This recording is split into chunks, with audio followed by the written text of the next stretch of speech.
Don't exercise too intensely, or you will inhibit your immune system's function and get sick as a dog. You may have heard this statement before, but is it true? How does performing exercise at various intensities affect immune system responses, hormones, cytokines, and the activity of immune cells such as T cells?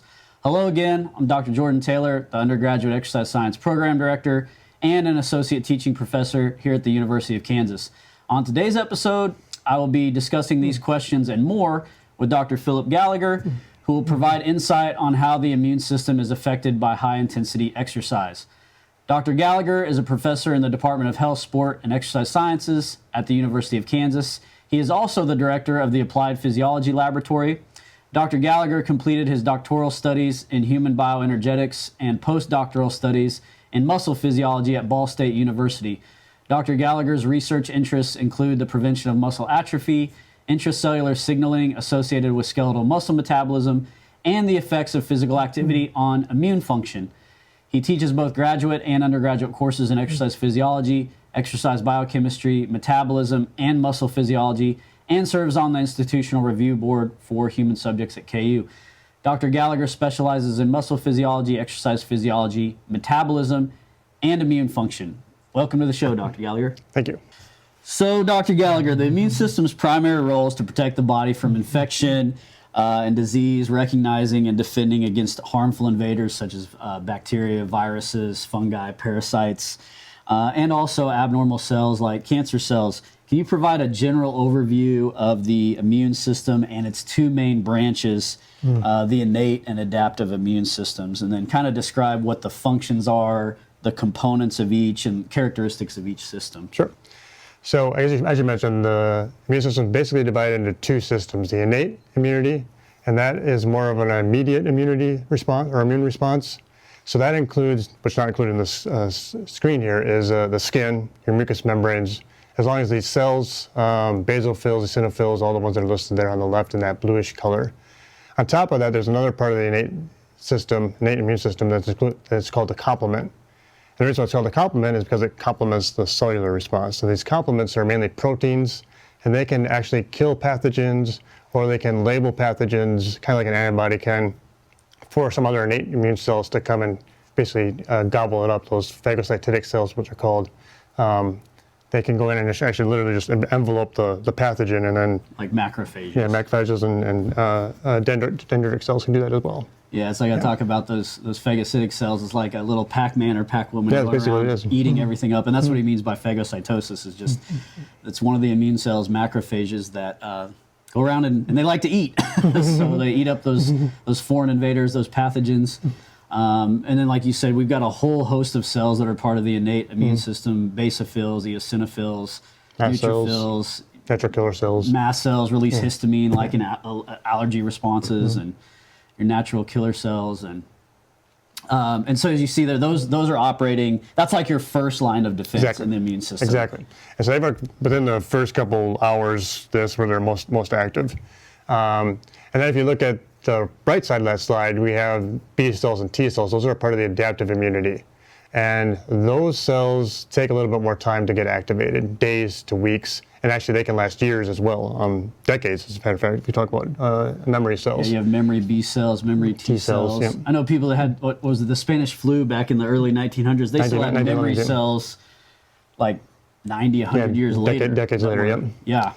And then there's this area in between the two, those are dendritic cells and some other macrophages we just talked about, those phagocytic cells. They can envelope that pathogen, and they'll display part of the outside of that pathogen, basically some markers on that pathogen, that then will help the adaptive immunity to identify that specific pathogen. Right. So it's basically a transition between the innate and adaptive immunity. Yeah, you could think of, I like to think of those macrophages and dendritic cells that are considered antigen-presenting cells. They engulf a pathogen. They present a little fragment of it on what are called MHC, what is it, class 2 on those molecules. That's like a little serving plate that says, hey, you other immune cells, B cell, T cells, look, I've got something here.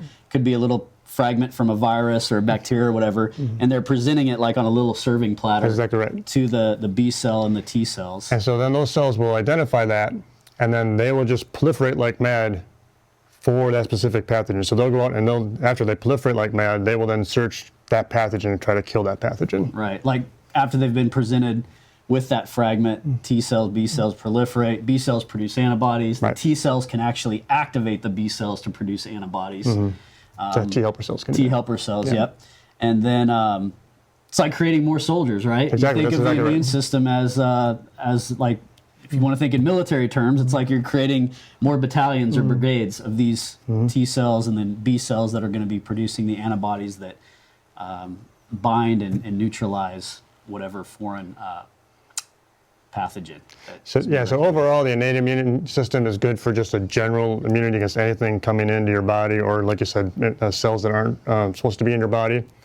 Whereas the adaptive immunity does a really good job at a specific antigen or a specific pathogen, and they're much better at killing that one individual pathogen, but they're not very good at just general immunity like the innate system is. Right. So specificity. Very much so, the yeah. adaptive immune system. And then maybe mention too T cells and cytokines. Like, what are cytokines in the role? Because I didn't have that in my questions, but we're going to be talking about it once we get to your paper, your study. Right. So cytokines are produced by a lot of immune cells, but T cells in particular. And what they do is basically, T helper cells in particular are the ones that do that. They will release this chemical that basically either enhances or inhibits the immune response. So some cytokines have a ability to actually make the immune cells work like mad, work really crazy, and do their job. Or they can release a cytokine that says, okay, we're good, we've killed this pathogen, the immune system doesn't need to be as active as more, so they'll just start to basically cool things down. Yeah, and it's like, I guess to give some examples, cytokines, you've got things like the interleukins, you've got TNF alpha, you've got transforming growth factor beta. I mean, there's a whole bunch of cytokines, these little proteins, signaling molecules released from these T cells that basically they can attract other immune cells to a certain area of the body. Like you said, they can tamp down, and some of them are pro-inflammatory, some of them are anti-inflammatory. Exactly, yeah. We'll get into talking about a lot of that as we work through your paper and talk about your research. And then maybe you want to speak any on B cells? I know your study didn't really look at that. Antibodies. Right, yeah, so B cells mainly produce antibodies. That's their main role. So those antibodies, again, because they got presented this pathogen, they will then make a antibody specific to that pathogen.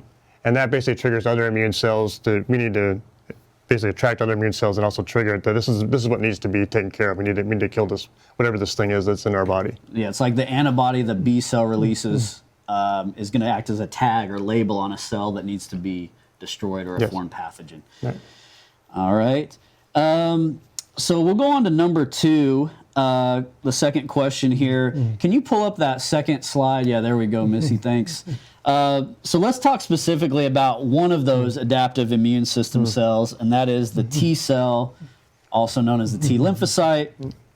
So what is the basic role of T cells? And we talked about it a little bit. And there's many types of T cells, right? So, I'm only going to basically talk about 2 types, though. But before we do talk about that, so the reason why they're called T cells, well, let me take a step back from that even. So all immune cells are made in the bone marrow. That's where they're produced. They generate in the bone marrow. And most immune cells will then mature in the bone marrow. There are a couple exceptions to that. Mast cells can go anywhere in the innate immune system, and they can go anywhere and mature. T cells, on the other hand, they mature in the thymus. That's why it's called the T cells for thymus. So they mature there. And then once they get released, then they can go anywhere in the body after that. the thymus is kind of what here in the upper chest area. And it actually shrinks when you get older. It does, which is one of the reasons why you can immune responses that are less effective. It's one of the reasons why. But basically, we have 2 types of immune cells, as I mentioned before. T cells themselves are labeled as what's called cluster differentiation, or CD3s.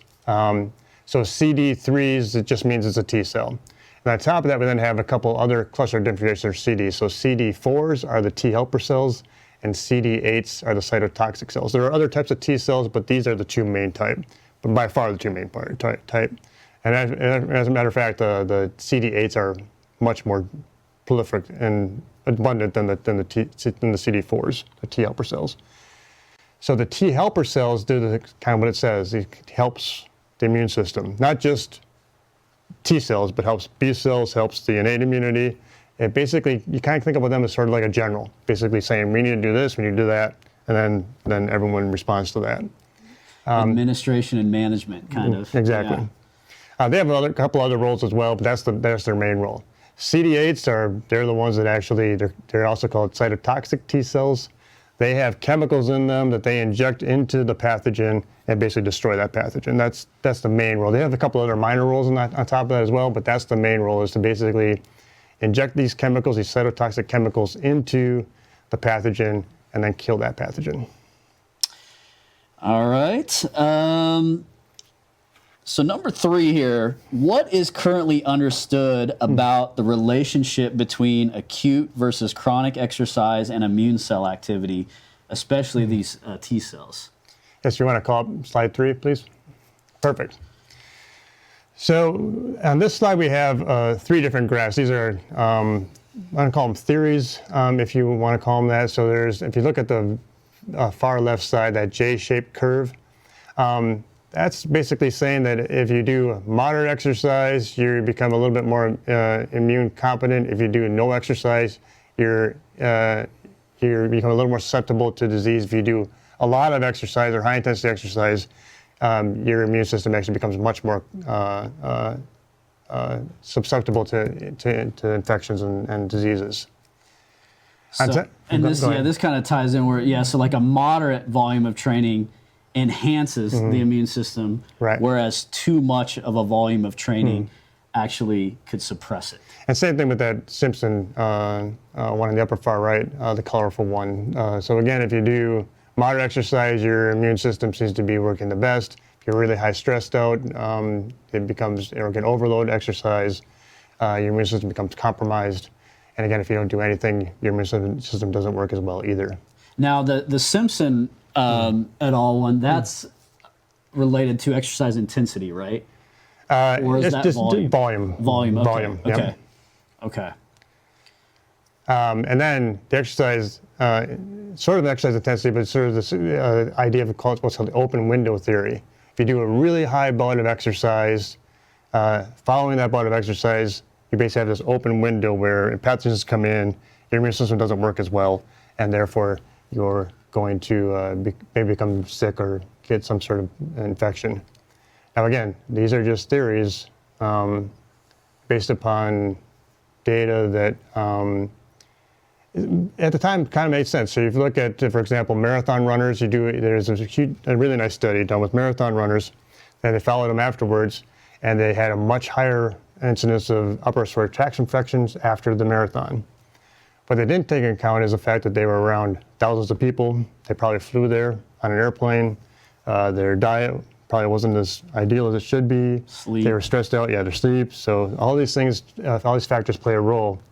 That probably wasn't the exercise itself. It might have been all these other factors. Right, and that's where there's so many extraneous variables that it's like, well, which one of these actually, or all, like a lot of things, I think it's multifactorial. It could be the combination of all of those factors that led to the immune system being compromised and then coming down with the common cold or, an upper respiratory tract infection. And yeah, because that's what I've always, it's always been, I guess, the common school of thought is that moderate intensity and a moderate volume of exercise is going to enhance immune function. Right. And too much or too little, too high of an intensity, too much volume, or none at all could leave you immunocompromised or you have lowered immune responses. Correct. So, and that's pretty much been, I'd say, most of the evidence that's out there. And a lot of that evidence also is based upon counts within the blood. So they'll just look at what's the number of immune cells that are found in the blood at these different time points, pre and post exercise.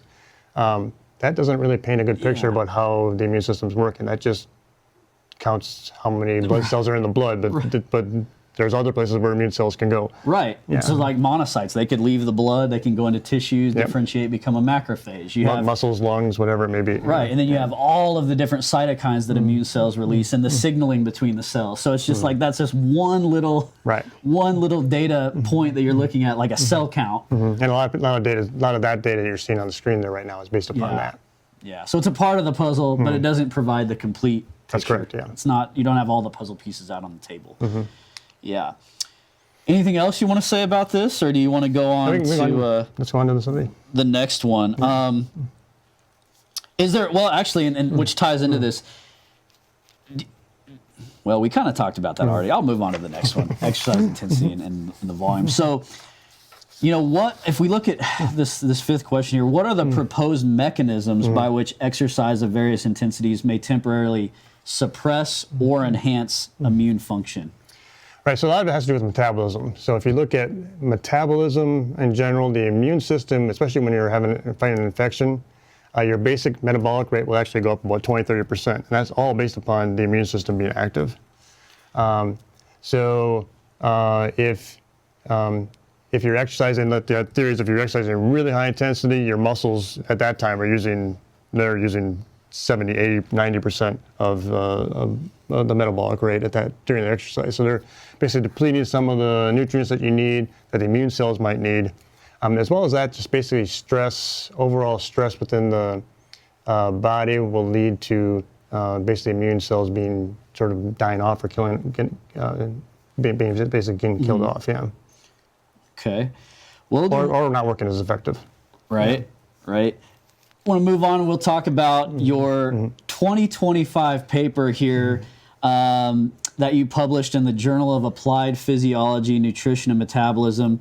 We've got this image here of it pulled up. So the title of it is Acute High-Intensity Exercise Enhances T-Cell Proliferation Compared to Moderate Intensity Exercise. So you want to maybe provide some background information on this paper and why was the research conducted in this paper important? Right. So we actually, a doctoral student of mine, he's not a doctor, Dr. Jake Seelig did a meta-analysis, which is a study within a study of all these other studies. Basically, it's a statistical method where you take all these other different studies and you do stats on it and determine basically what a major response would be based upon these studies. Kind of looking at the weight of the evidence in the field for this particular topic up to that point in time. And so we were actually looking at T-cell proliferations, what we did for that, and it seems like based upon that, we found basically what you saw on two slides ago, or a slide ago, where you're looking at the immune response works better when you're doing moderate exercise. If you do really high intense or long duration exercise, the immune response in T cells in particular didn't seem to work as well. If you do very little exercise in the immune system, T cells in particular don't work as well. So that was basically our hypothesis of this study. So we did two separate groups. We did a moderate intensity group, and they exercised for 90 minutes. And then we did a really high intensity group, and they exercised for 90 minutes. And the real high intensity group is I'm really high intensity exercise for 90 minutes. Yeah, and I looked. We're kind of getting into the methods here, so I'm looking at which was my next question. But so just to be clear, the purpose of the study was to quantify the physiological and functional aspects of the immune response following high intensity exercise. And you investigated whether high intensity exercise induced comparable changes in T cell proliferative capacity and immunoendocrine responses to those observed following moderate intensity exercise. And then, just to be clear on your hypothesis, your hypothesis kind of falls in line with what previous research has shown, which was high intensity exercise you thought would decrease the proliferative abilities in the CD3 T cells, in contrast to moderate exercise-induced responses, and those changes would be related to the immunoendocrine and cytokine responses. So, again, you're thinking moderate intensity exercise is going to be best. That's what you're hypothesizing. Exactly. So we thought, we just looked at CD3, so we looked at both 4s and 8s combined into one, actually all T cells combined into one group. So we thought that the moderate intensity exercise, we would see this proliferative capacity of these T cells and other immune responses to be elevated. With the high intensity group, we thought there'd be some immunosuppression going on. And when he says proliferative, it just means they're gonna multiply. You're gonna create more of these little soldiers, if you will, right? These T cells. And then when you hear CD3, remember that's this little like receptor on the surface of the cell that's on all T cells. All T cells, yeah. All T cells have it. So the CD8, those cytotoxic T cells have that CD3 on them. The CD4, the helper cells, they have that CD3. So it's just a label. So that way, like when you run them through the flow cytometer, right? When that's what it's labeling. You're looking for that CD3, and you can say that's a T cell, that's a T cell, that's a T cell. Yeah, exactly. So it's just a mark on them. guess like wearing a jersey for a team, right? You got it labels you, right? So yeah, let's talk a little bit about the the participants. 'Cause I do want to get back to talking about the exercise sessions, like the difference between the high intensity group, what they did in this study, the moderate intensity. But maybe let's just start with the participants. Who did you recruit? Who were your participants in this study? So these were all males, and they had to be able to do a fairly high amount of exercise. So these were really fit male individuals. And when we say really fit, are we talking like aerobically fit, anaerobically, combination of the just two? overall? Combination just of the two. fit. Almost, if you want to think of high intensity interval training type group. Almost like CrossFitters. Well, I don't want to use that term correctly, but yeah, you're actually right. CrossFitters, people that we can do, people that can handle both endurance exercise and strength training or resistance exercise at the same time, and sprinting and all this stuff. Yeah, so they're fit kind of across the whole continuum or spectrum. Yeah. Okay. And then maybe let's talk about diet.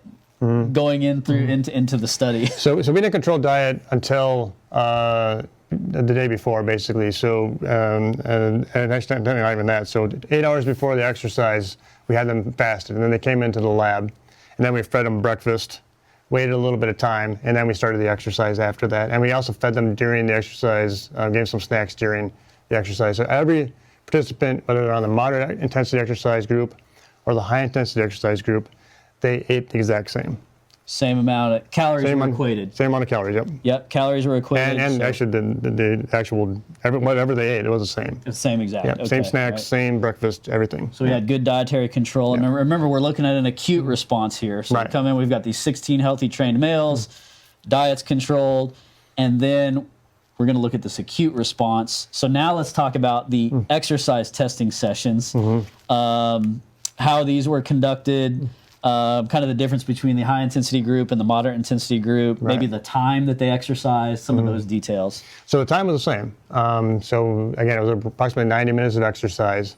The difference between the two groups is the high intensity group that was run by a group of Army Rangers that were training for the Ranger Buddy study. Actually, two of them, and they traded off. The exercise was pretty intense, so intense actually, so that they traded off being the lead for the study, basically leading these subjects through it. We had subjects that, they got really close to puking actually. This is how hard they were working out. And this again, 90 minutes. There was breaks in between for water and little snacks every once in a while to keep the caloric intake up, at least not that being a limitation. But again, they worked this really high intensity exercise for an entire 90 minutes. Yeah, and I see here, just to give people an example, and I'm reading straight from Dr. Gallagher's paper here, but exercise consisted of a mix of running activities, like 400 meters or less, body weight exercises such as burpees and lunges, oh my gosh, burpees, and exercises such as crunches and squats utilizing just like a 45-pound plate, with rapidly occurring exercise transitions to prevent recovery. And then you had scheduled 5-minute rests were inserted at 30, 60, and 85 minutes. That's right, yep. Okay. And of course, during those rest periods, they could drink water or their carbohydrate beverage or electrolytes, whatever. And then let's talk about subjects in the moderate intensity group. So it's the same amount of time of exercise and basically the same activities as the Same high intensity. activities, just less intense, a little bit not as quick. To give you an idea, it was run by me. I'm not an Army Ranger by any means, or on this. It was run by me and another exercise physiologist, and I am not a CrossFitter by any means either. So, the exercise was just less intense, but it was the same exact types of exercise. The temperature at the time was only about a 1 degree Celsius difference. So we try to control as much as we possibly could. Temperature could affect physiological responses during the exercise sessions. Yeah. So temperature's controlled, diet was controlled. Same breaks were inserted. Yeah, but 30, 60, and 85 minutes. Yep, same types of exercise were done. Just lower heart rates, lower training intensities. Exactly. Yeah. And we'll see that in the results too. Yeah, we'll talk about that. Yeah. And then let's maybe talk about, how did you monitor, for instance, some of the physiological monitoring? So we have this device called the Zephyr bioharness, and some of you guys may know that. It's a combination of a heart rate monitor. It also has an accelerometer in it, and it measures temperature and breathing rate along with some other factors as well. But those are the main ones as far as physiological responses are concerned. Okay, so that's how you obviously knew they were training in the 5 different heart rate zones, whether they were in zone 1, lower intensity, or they were in like zone 5, a higher intensity, by monitoring using that Zephyr system. And then what about, you got to draw some blood, so blood collections. So blood was drawn before and after the exercise, and actually a series of times after the exercise as well. And we basically had a team in Kansas here. We don't need to have a trained, we don't need a licensed phlebotomist, but you need to be trained to be able to draw blood. So we trained all our graduate students, and we had a whole team set aside ready to get this blood on the time frames that we asked for, or that we set for that study. So you had baseline prior to exercise, then immediately post-exercise. That's like your 0 hour time point, 1 hour post, 4 hours post-exercise, and 6 hours post-exercise. Okay. And then maybe I'll let you take it the rest of the way here with talking about some of these methods. So you looked at a lot in this study. Yeah, you really did. Yeah, You're looking at a lot of different things. So once you have that blood, now what are you doing with it? So the main thing is we were looking at primarily T cells. So the first thing you have to do is isolate these T cells, and so that's the first step. You have to isolate the T cells from the blood and basically spin them down. There's this physiological solution that you have to do that. Use that with it's kind of a pain in the butt. Since we did this study, this was done a few years ago. There's been, and we discovered this. There's a magnetic process that works much better, magnetic bead process. But on this study, we had to use the physiological separation. So getting these T cells, we had to isolate the T cells. And then in order to determine proliferation, the main thing that we did is basically inserted into the T cell solution, we inserted this dye. And every time the T cells proliferate, that dye becomes a little bit more dilute. Then you run that through a flow cytometer, and you can actually determine how much proliferation happens by how much of that dye dilution occurs. Right. So the more dilution, the more T cell proliferation. Right. And then basically, go ahead. No, go ahead. If you have like one big spike early on and nothing behind that, that means you had hardly any proliferation. If you have this, like, I don't call it bolus, but basically a lot of T cells that are more dilute with this dye, that means it proliferated more and more. Because technically, every time a T cell proliferates, it splits into 2, and the dye is half then. Right. So you're halving it every time they divide. Exactly. Yeah. Okay. And then just when he says flow cytometer, so I know when I was at KU Med Center, we had this. I never used the flow cytometer, but from basically what I understand is you would suspend those cells, and it's like in a fluid, and it runs through the flow cytometer, and it's going to look for all of those cells that have that CD3 receptor on them. Right. So technically what you first have to do is put an antibody on them that has a label on it that will light up at a certain wavelength. Yep. And technically what that flow cytometer is doing is just basically counting the number of times it sees that wavelength. Okay. Yeah. All right. And then you also looked at, so not only these T cells using the flow cytometry, you measured catecholamines. So this is norepinephrine and epinephrine, like noradrenaline and adrenaline, right? These in the blood released from the adrenal glands. And then you looked at cortisol, which is also another hormone released from the adrenal gland, right? Your stress response hormone. And complete blood count. So you maybe want to talk, talk about those. Right. So the complete blood count, that we actually just took a blood sample and shipped that out to get measured at a LabCorp, actually. So the commercial response. It's just they do a much better, easier job than what we have in our capability. For some of the hormones, we can actually do that in our lab with an ELISA. So the ELISA is a system that actually uses antibodies as well that are attached to a plate. These antibodies are specific to whatever hormone you're looking at. So the antibodies will bind, the hormones will bind to that antibody, and then you can actually then measure the amount that's bound to that. Right. Again, using antibodies to label each of these different hormones, whether it's the catecholamines, norepinephrine, epinephrine, cortisol, et cetera. And we'll talk more about these in the results because, as you'll see, exercise intensity can affect hormonal responses. Definitely. For sure. So you're going to see different hormonal responses, say, if you do low intensity or moderate intensity exercise, typically versus high intensity exercise. Then you also looked at cytokines, which we mentioned. These are those little cell signaling proteins that different immune cells can release.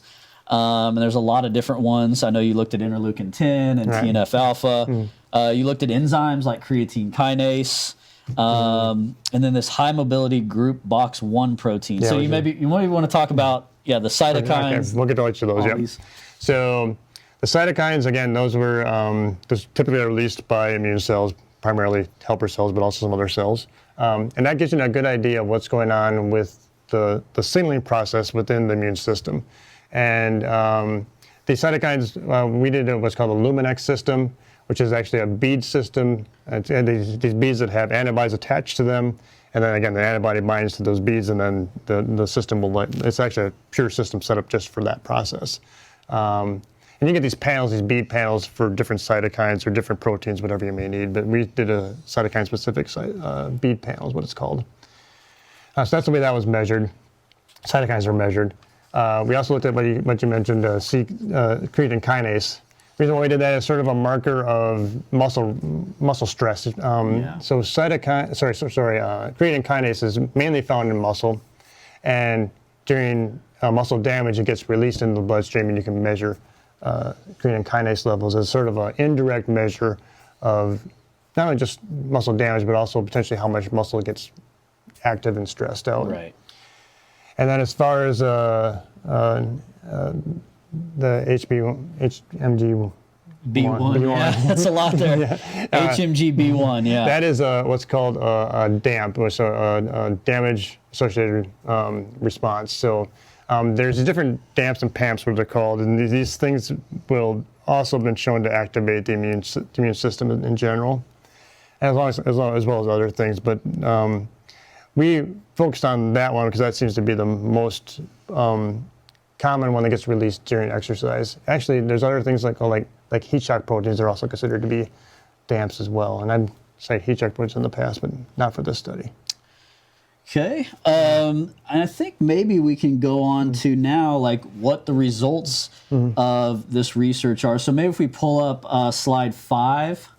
Right. So here just, differences between the high intensity versus moderate intensity groups with. So again, all this data is from that Zephyr biosystem. And so if you look at we set these heart rate zones based upon another study, Tanaka was the main author on that. But if you look at the upper left panel there with heart rates, and we set these zones up, comparing the high intensity group versus the moderate intensity group is basically those lines. If you want to draw a line between each of those boxes, those lines basically go in opposite directions. Yep. So you can see how the high intensity group, we have a lot more time spent. We have a lot more time spent in the upper heart rate zones. With the moderate intensity group, we have a lot more time spent within the lower heart rate zones. Yeah, which is just showing exactly what you wanted, right? Yeah. The high intensity group, you see there the time spent above 90% of their heart rate max. Yeah, it was a lot. Which is, a lot of minutes. They're pushing 35 to 40 minutes, it looks like, close to that. I think that's percentage, actually. Yeah. Yeah.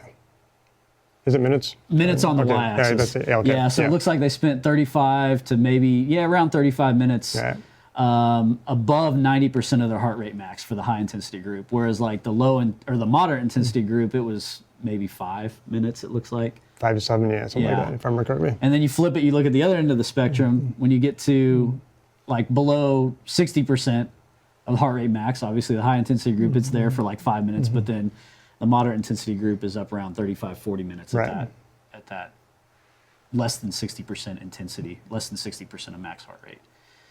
Yeah.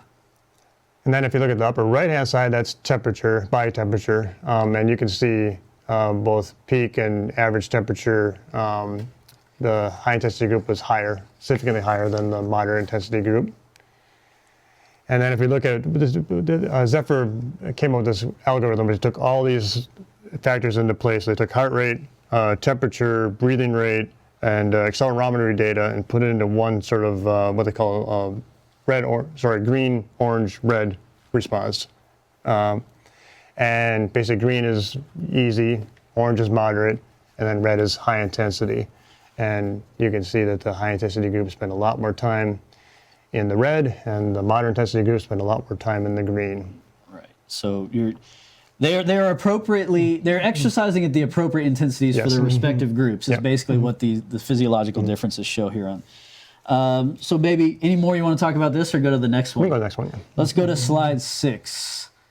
So now we're getting into the T-cell proliferation. And I'll even, if you're having trouble seeing it there, we can put it here on the paper. I can see it actually. So I actually excluded a couple of graphs out of this one just for this that you're seeing here. There's more graphs in the figure, or in the paper, compared to what we're seeing here. But if you look at the upper right-hand side, that actually is looking at that dye response. Again, we put that dye into the solution, allow these cells to proliferate over time. And the way this works is on the y-axis, you're looking at the intensity of the dye. On the x-axis, actually, we have to look in the opposite direction. So we're going from, on the right side is basically no proliferation. As it proliferates more, we're moving from right to left. Okay. Kind of the opposite way of what you would normally think on a graph. Yep.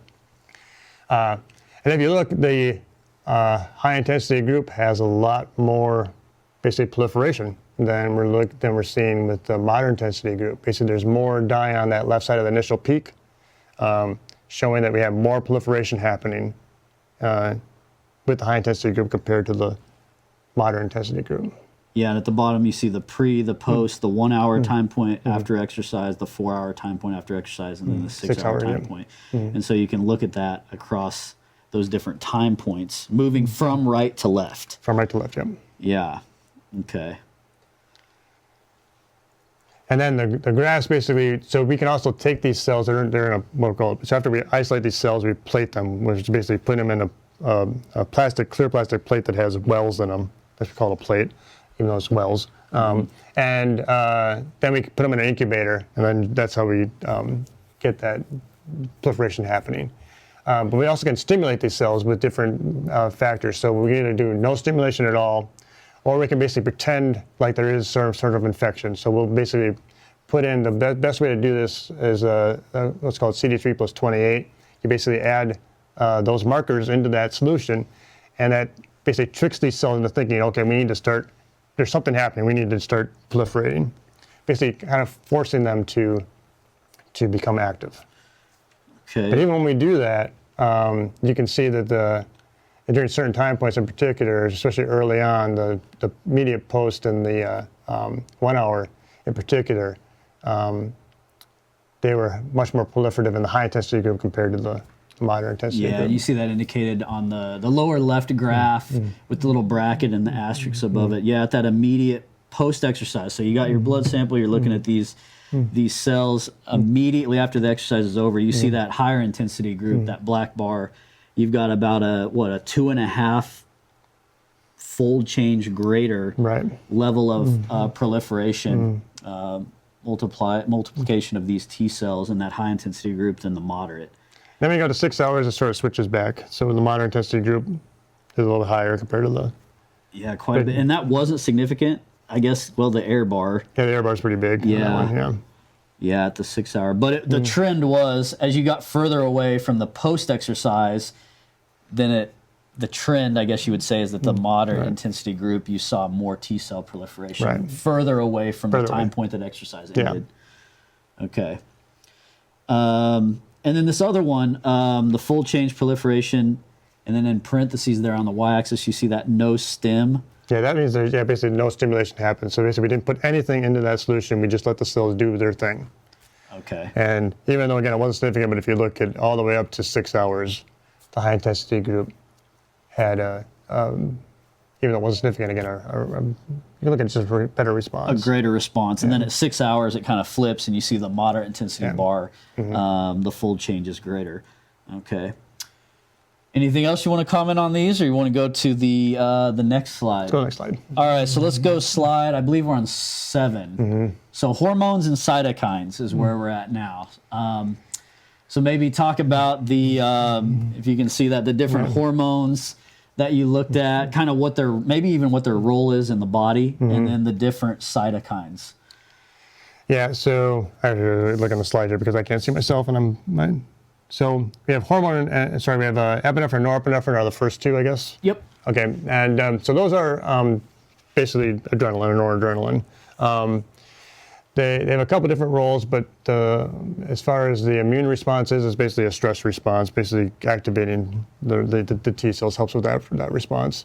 As you can see, we didn't really see anything with the hormones. Right. The difference between the two groups, anyways. It did the typical response where it went up. This is compared to pre.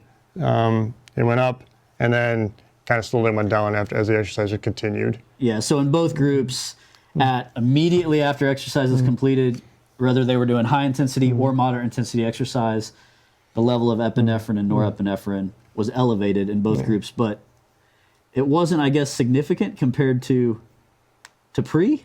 Not really. Either. Yeah, so part of it is the timing. I mean, it was, Yeah, that's interesting. Because typically, you think, I'd say most studies show, like, the greater the exercise intensity, the higher the level of epinephrine and norepinephrine you're going to see in the blood.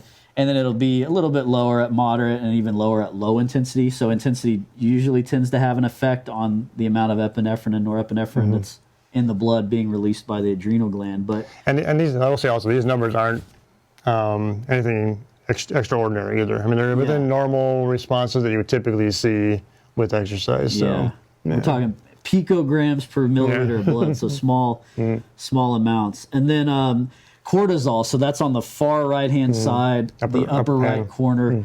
Yeah, so maybe talk about cortisol is released from the adrenal gland, adrenal cortex, and what its role is. So again, that's the classic stress response hormone.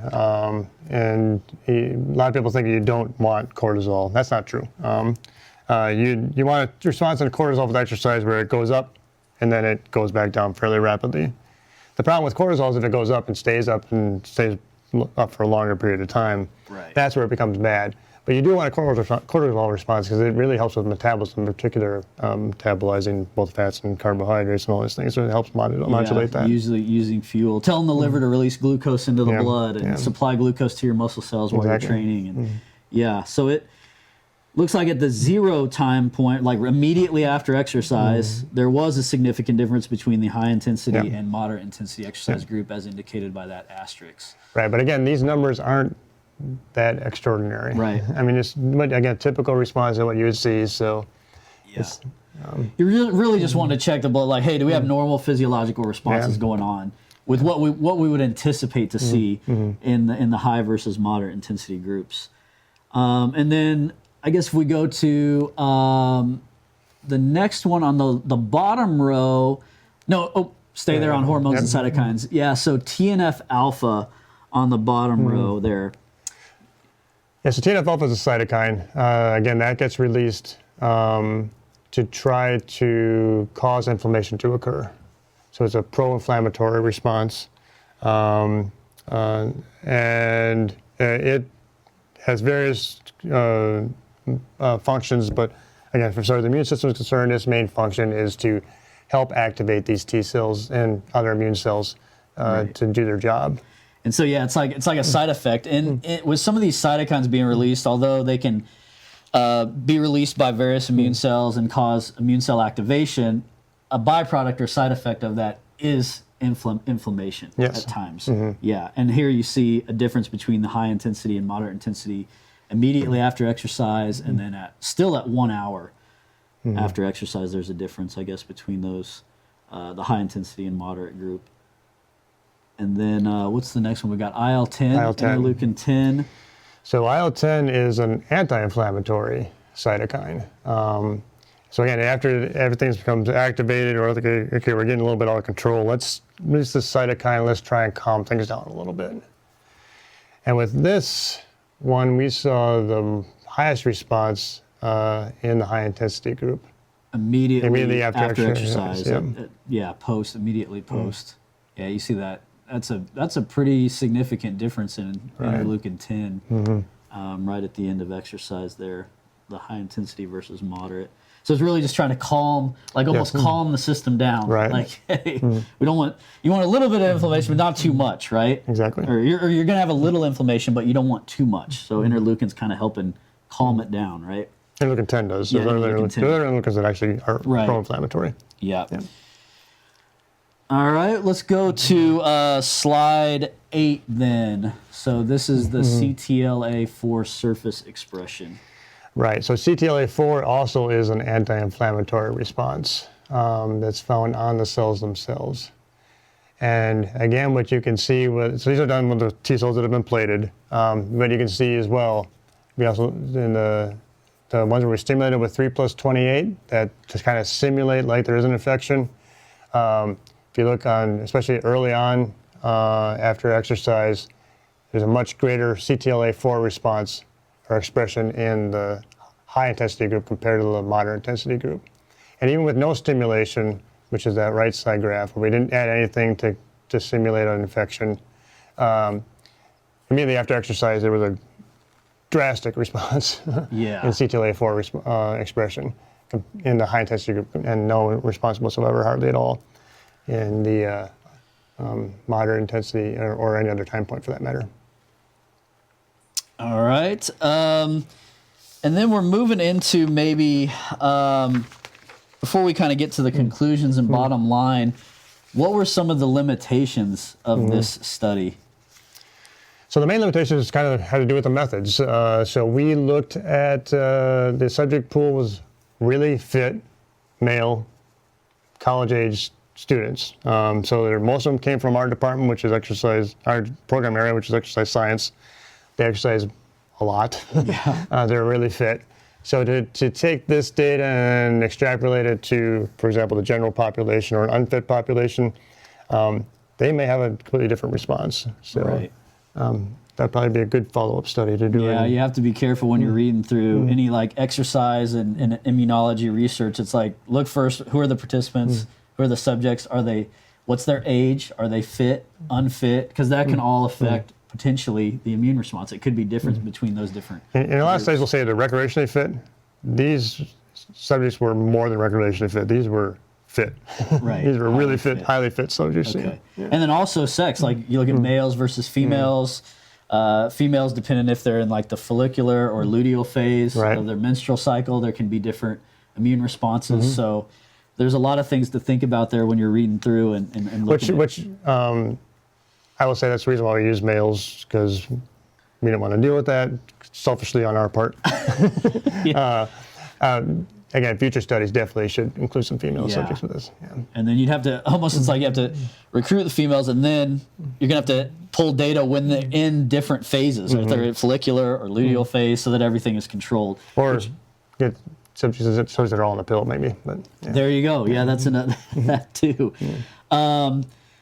And I guess you also looked only in this study too at CD3 cells. So you looked only at, you just looked at all T cells, like across the board. Right. But there are many subsets of T cells. You know, you have memory T cells, you have regulatory T cells, right? You have different types of helper T cells, Th1s and Th17 and Th2s. And so you're just looking general, like all T cells, kind of the 300-foot view or whatever you want to say. These are exactly all T cells. There's delta gamma cells as well. So there's all these different types of T cells that we have in our body. But all of them have the CD3 expression. So again, we just looked at T cells for this study. Right. And so although you saw this T cell proliferative response with the high intensity group, more so compared to the moderate, you couldn't really determine mechanisms yet. Not yet. So we actually did a follow-up study, and I'm working on writing that up right now, actually. Okay. All right. So maybe we'll go then to... Sorry, let me take a step back. So we know what didn't affect it. So we know hormones didn't affect it, at least the cytokines that we looked at didn't affect it. That CKs and DAMP response, that didn't really affect it. So there was no difference between these groups, between that data. So you're ruling out some things here. Exactly. You know the hormones you looked at, that wasn't playing a role in it, so that mechanism's out. like you said, some of the cytokine response. So you can rule out some things, right? Now, one of the limitations with the cytokine data is that it was done through this Luminex system. So this Luminex system, this bead system, if it only has 50 binding sites per bead. So it's hard to get just very precise measures with the Luminex system, like you could with other measures. The advantage is you can look at a whole bunch of cytokines with one little kit and get it, get a more broad data that way. But so there might be some cytokine responses that we didn't catch potentially. Yeah. Okay. I want to move on to kind of the conclusions, the overall summary, and the bottom line. So let's pull up slide 9 or picture 9. Right, so we do know, again, this is an acute bout of exercise. We didn't look at multiple training effects or the multiple bouts of exercise. This is a single bout of exercise, comparing high intensity exercise versus moderate intensity exercise. And we do know that, at least our data shows, that the high intensity exercise leads to a greater proliferative response. In other words, these cells proliferate like mad with the high intensity group and not so much with that moderate intensity group, which is the exact opposite of what we hypothesized. Yep. If you go back and you think back to the hypothesis we talked about earlier, he was thinking that the moderate intensity group, you would see more T cell proliferation. Yeah, and then the high intensity group would be suppressed. Yeah. So again, at least with the cytokines and hormones that we looked at, especially the inflammatory cytokines, TNF-alpha showed a little bit of response difference between those two, but it wasn't that significant, to be honest with you. It was significant, but it wasn't that drastic. And that's where, it's important, I think, and sorry I cut you off, but it's like you can have something that's statistically significant, a difference, like you said in the TNF-alpha concentration, being higher in the high intensity group than the moderate post-exercise. But is it clinically relevant or biologically meaningful? Physiologically relevant, yeah. Physiologically meaningful, yeah. Again, these data, again, it was all within the range that we normally would expect with exercise. It wasn't like that. Like off the charts. Yeah, exactly. Yeah. Again, then the limitation again with the cytokines is the Luminex system, so we have to keep that with in mind when we're looking at this data. Yeah. And interesting enough, we saw, even though these cells were proliferating like mad in the high intensity group, this anti-inflammatory responses that we see with IL-10 and with the CTLA-4 surface markers, which are, again, anti-inflammatory, those are much higher in the high intensity group compared to low intensity group. And our sort of theory on why that is the case is basically these cells are proliferating like mad. They're like, okay, we need to now start to slow things down. Right. So let's release this IL-10 to get it to calm down a little bit. Let's start putting a marker on our surface saying we need to slow things down a little bit or start to calm things down. Trying to return the body back down to like homeostasis, back down to baseline. Yeah. Now, the thing with these data, again, because a little bit of inflammation, that's normal after exercise, and that's part of the response and part of the repair process. But IL-10, CTLA-4 may help to, like you said, bring it back moderate down. it back down. Moderate it, yeah. Okay. Anything else? We go on to the next one, slide 10. So this is just a summary. This is straight, just a copy from, the final couple paragraphs in your conclusion section. So you maybe want to talk about, just kind of the bottom line here. Yeah. So again, exact opposite of what we were theorizing. We saw that high intensity exercise causes greater proliferation in these T cells, causes a greater, basically, immune response in T cells. Now, again, we just looked at T cells, so I don't know what happens with the innate immune cells. I don't know what happens with B cells, but at least with the general T cells, we're seeing the exact opposite of what we thought, where high intensity exercise causes a better response in T cells compared to moderate intensity exercise.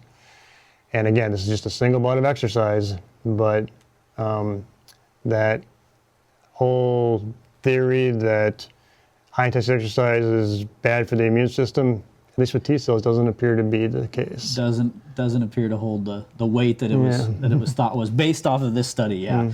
And so with that T cell response and this proliferation of T cells, I like how you have it written there. It kind of, that may contribute to a more prime state, Right. where these cells, the T cells, are better prepared to respond to infections or other immune challenges. And so that could boost that increase in T cell counts, this part of the adaptive immune system, potentially. And so that's the key point here. So this is the adaptive immunity system, part of the adaptive immune system. So they basically need to be told what to attack. Right. We don't have that here. We don't have an antigen presenting cell saying we need to attack the specific pathogen. Right. This is just basically getting these cells ready to do something. They don't know what to do because they haven't been told what to do, but they're getting ready to fight something. Right. And it seems like high-intensity exercise, at least with T cells, appears to get our immune system, our T cells, ready to do something, get us ready to fight something. Yeah, you think of the T cells as soldiers or new recruits. They're coming into the Army or the Marine Corps, and then it's like, okay, now we got to train them up and get them fit, right, so that they are ready to attack.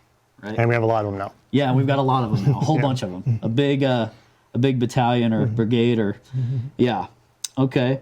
And then what else do you want to kind of mention here where the results that you found, with these young healthy males? Just the fact that, again, the whole theory that high-intensity exercise is bad for you, at least for your immune system, that does not appear to be the case, at least for the T cells, at least. Yeah.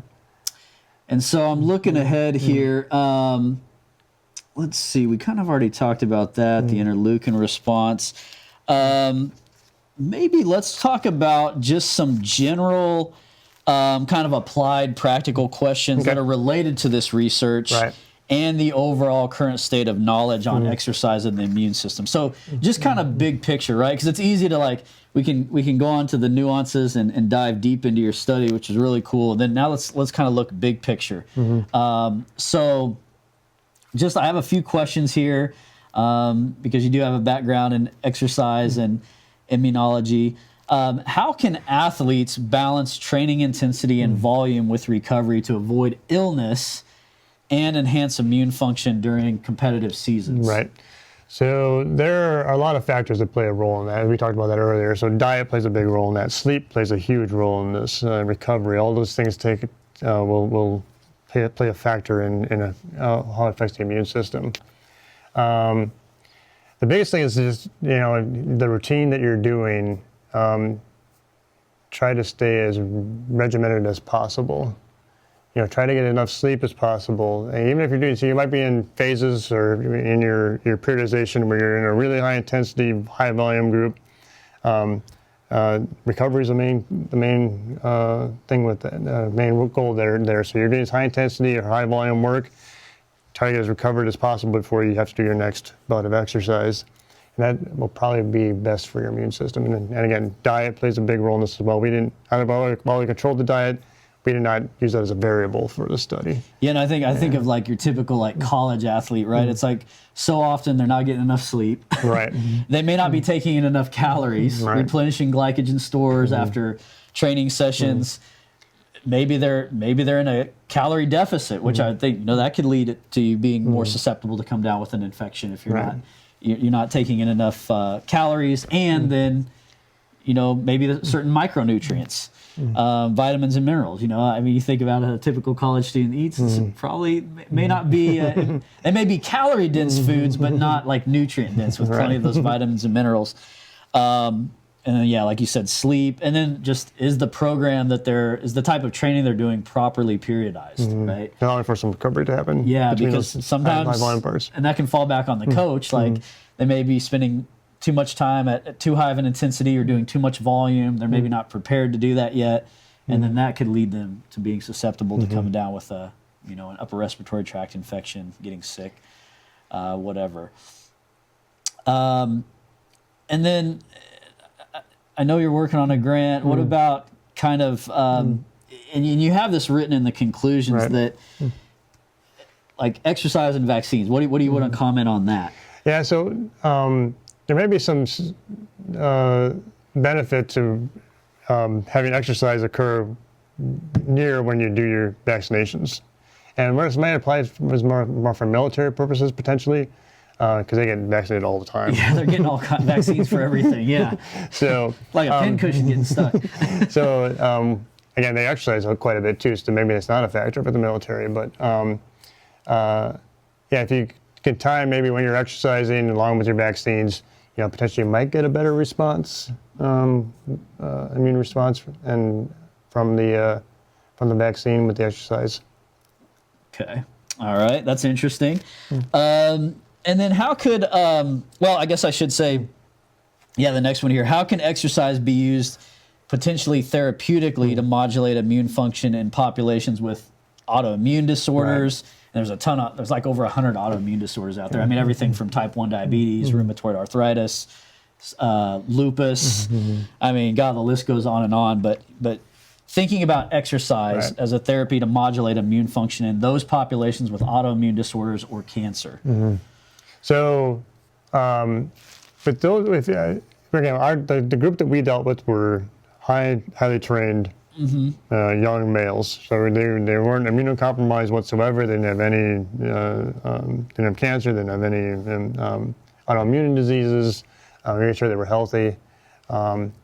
If for those populations that potentially are, like you mentioned, have autoimmune disease or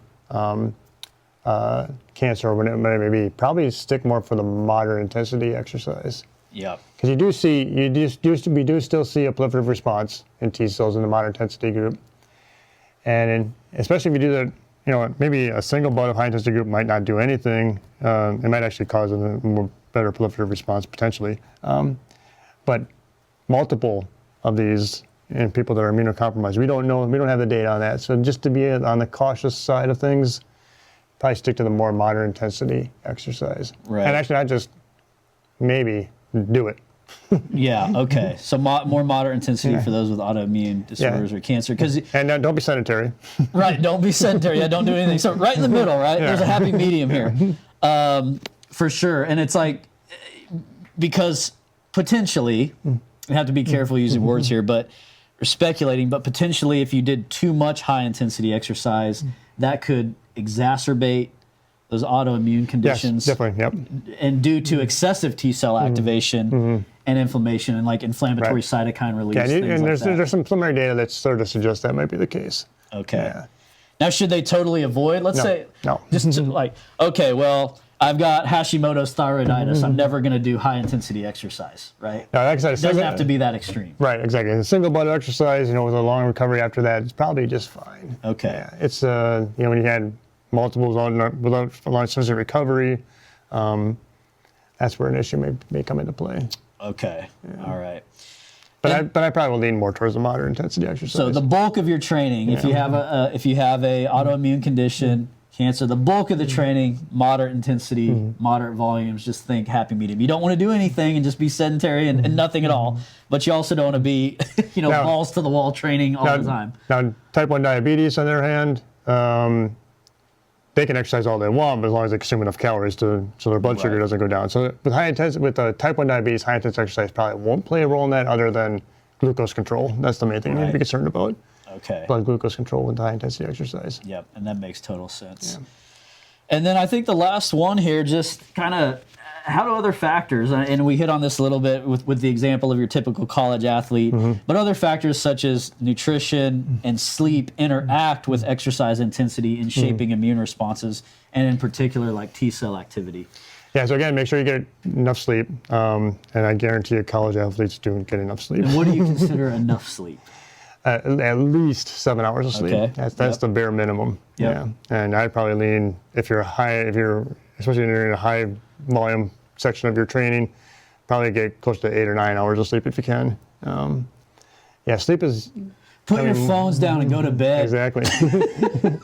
Sleep is becoming more and more of a interest in research, especially exercise and recovery, and then how it helps with the overall health. And honestly, it's harder to get to sleep. If you're on your phone late at night laying in bed and that blue light and everything, that can play a role. It can interfere with your ability to actually fall asleep. So put that thing down. And it can cause stress and all that kind of stuff and prevent you from sleeping. So, yeah. And then as far as diet concerned, I think we've mentioned this before, but